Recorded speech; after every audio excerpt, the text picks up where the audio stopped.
Di sini kami akan berpresentasi mengenai pelayanan penjualan. Pelayanan penjualan adalah sebuah upaya untuk melayani para pelanggan agar para pelanggan merasakan puas. Di dalam pelayanan penjualan ini terdapat yang namanya pelayanan prima. Pelayanan prima merupakan sebuah upaya perusahaan atau organisasi untuk melayani para pelanggan sehingga para pelanggan merasa puas, yang biasanya disebut dengan excellent service. Tujuan utama dari pelayanan prima ini adalah memberikan kepuasan kepada para pelanggan sehingga dapat menaikkan aspek lain seperti penjualan dan profit. Selanjutnya ada manfaat dari pelayanan prima. Manfaat yang pertama adalah menaikkan atau meningkatkan kualitas pelayanan. Yang kedua yaitu menjadikan acuan untuk menaikkan standar pelayanan, dan yang ketiga adalah menjadi acuan untuk menilai sebuah pelayanan. Selanjutnya adalah tujuan dari pelayanan prima. Yang pertama adalah memberikan pelayanan yang terbaik kepada para pelanggan sehingga pelanggan tersebut merasa puas sehingga terus-menerus membeli barang yang ditawarkan. Yang kedua adalah membantu para pelanggan untuk mengambil keputusan agar para pelanggan tersebut membeli produk yang ditawarkan. Yang ketiga adalah membangun rasa percaya terhadap produk yang ditawarkan. Yang keempat adalah membangun rasa kepercayaan dan kepuasan terhadap barang yang ditawarkan. Yang kelima adalah menghindari tuntutan dan aduan dari para pelanggan terhadap produk yang ditawarkan. Dan yang kelima adalah membangun dan mempertahankan loyalitas konsumen. Assalamualaikum warahmatullahi wabarakatuh. Perkenalkan, nama saya Sumeida, saya dari kelas 10B1, nomor absen 36. Di sini saya akan menjelaskan tentang fungsi pelayanan prima. Fungsi pelayanan prima adalah untuk memberikan pelayanan terbaik kepada pelanggan. Fungsi pelayanan prima sangat penting dalam pemasaran. Fungsi pelayanan prima diuraikan sebagai berikut. 1. Melayani pelanggan dengan ramah, cepat, dan tepat. Yang kedua, dapat menciptakan suasana agar pelanggan merasa diperhatikan atau dipedulikan. Yang ketiga, menciptakan pasar yang lebih baik untuk barang maupun jasa. Yang keempat, dapat memasarkan pelanggan. Yang kelima, menempatkan pelanggan sebagai mitra bisnis. Yang keenam, dapat menenangkan pesaing pasar. Yang ketujuh, memberikan keuntungan yang maksimal. Yang ketiga ada konsep pelayanan prima. Konsep pelayanan prima melaksanakan dan mengembangkan pelayanan prima dalam waktu pendekatannya. Konsep pelayanan prima dibagi menjadi 1. Sikap atau attitude.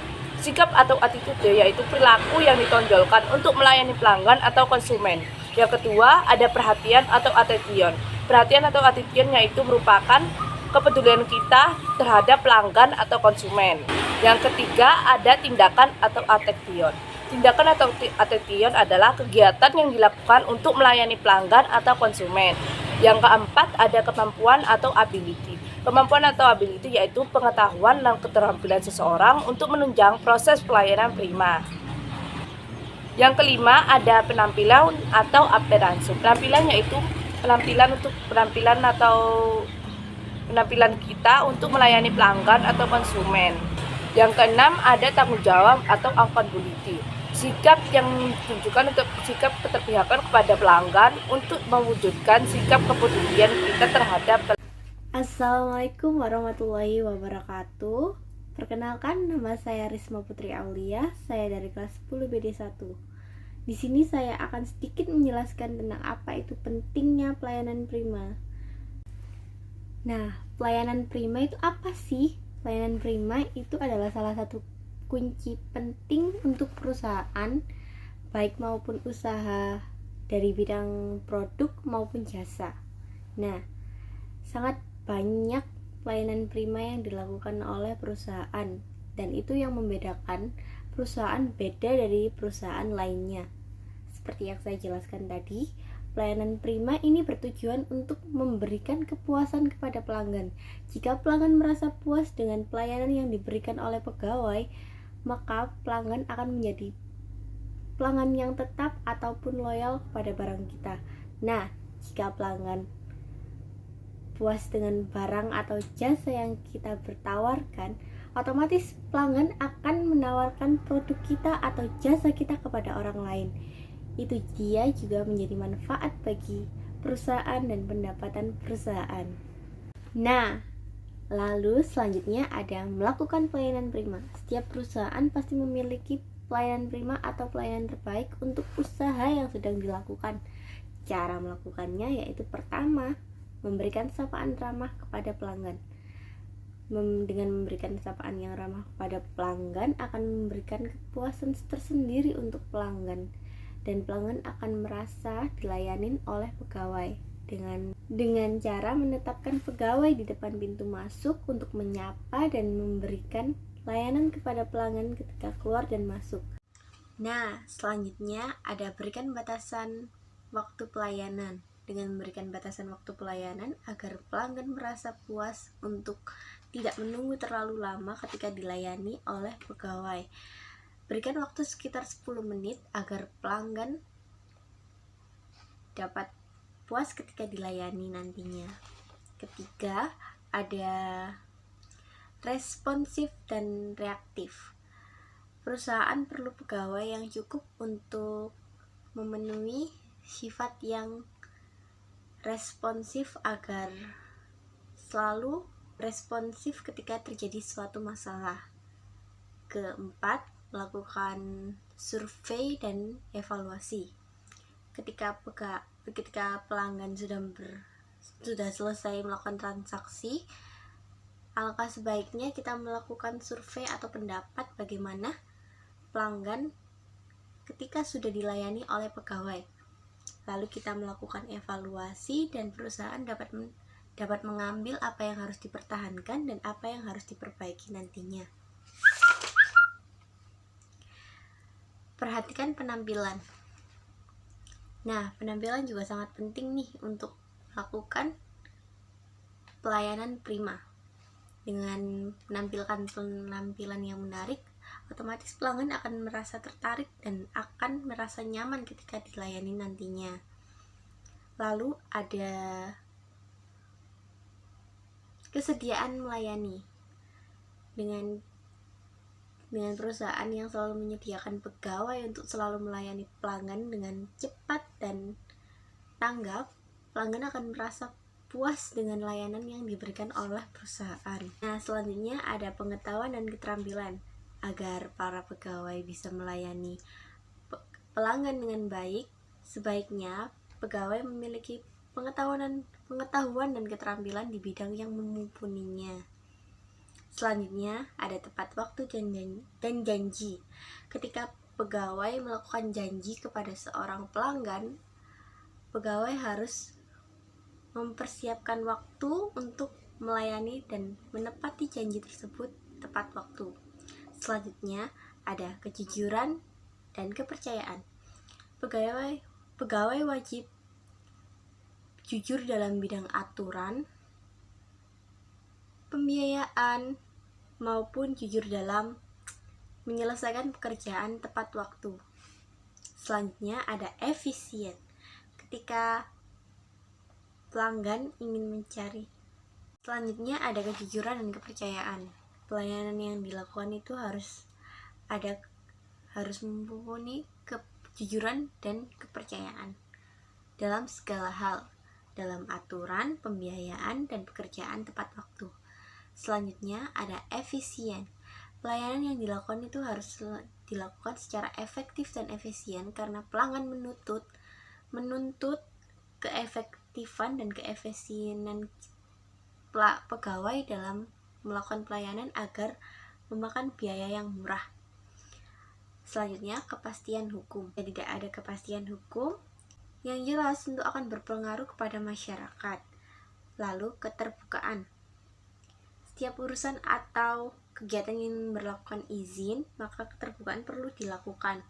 Sikap keterbukaan tersebut akan berpengaruh pada kejelasan informasi yang diberikan kepada masyarakat atau pelanggan. Ada biaya. Melakukan pelayanan harus memiliki biaya yang wajar dengan produk yang dibeli oleh pelanggan. Lalu, tidak rasial. Ketika melakukan pelayanan, pegawai tidak boleh melakukan rasisme maupun itu dari ras, agama, suku, dan budaya kepada pegawai. Yang terakhir, ada kesederhanaan.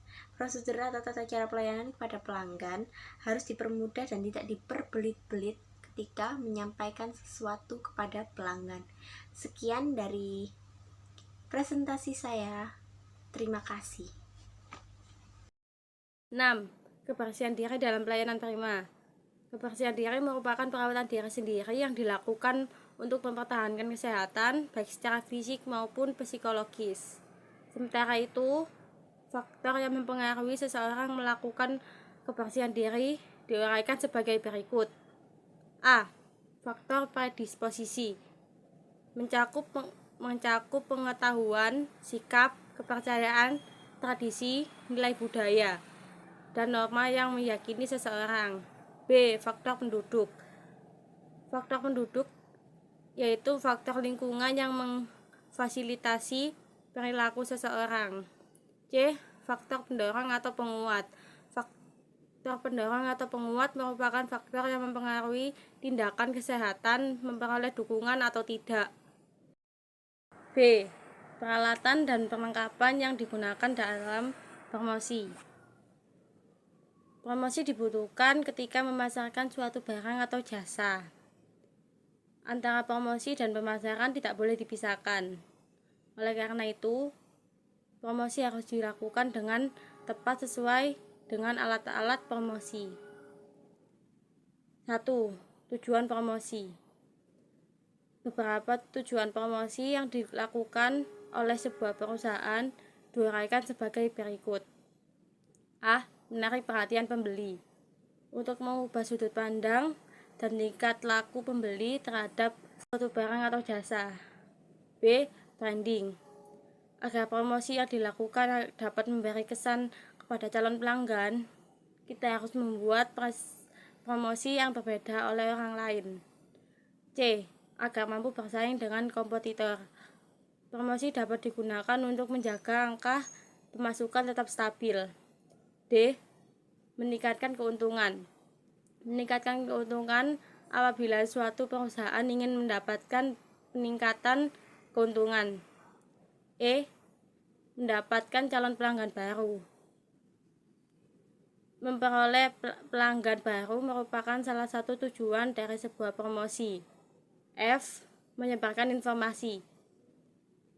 Informasi yang didapat dibagikan pada saat promosi, setiap penawaran dengan harga atau bonus yang menarik. Fungsi promosi dapat diuraikan sebagai berikut. 1. Mengenalkan informasi seputar produk atau jasa yang ditawarkan. 2. Mengajak calon pelanggan yang potensial. 3. Menjaga citra dan kesan bisnis yang dibangun agar tetap relevan. 4. Melakukan peningkatan nilai pada bisnis yang sedang dijalankan. 5. Menjadi solusi dalam upaya mempermudah bisnis lainnya. Alat-alat promosi produk. Alat promosi produk dapat dikelompokkan menjadi dua jenis. Alat promosi produk secara fisik dan non-fisik.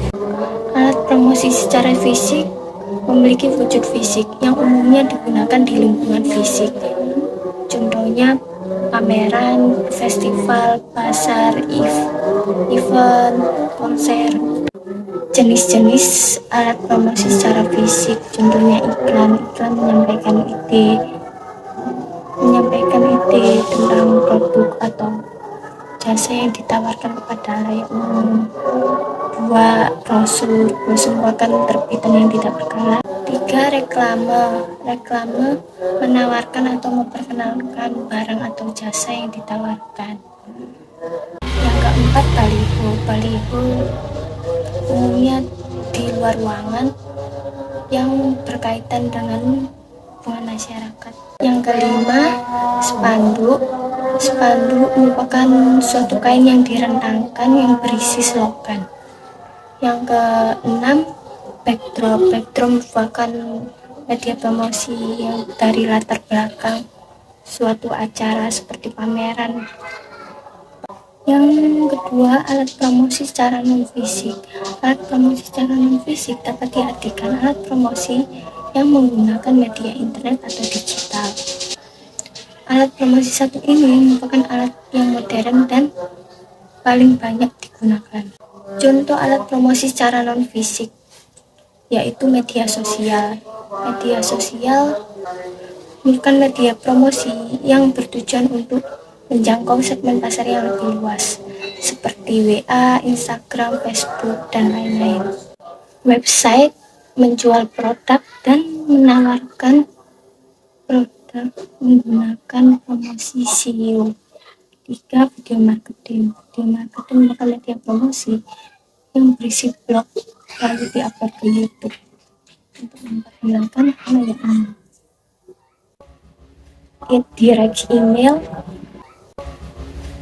Direct email merupakan media promosi yang menarik dan minat para pelanggan yang melalui email.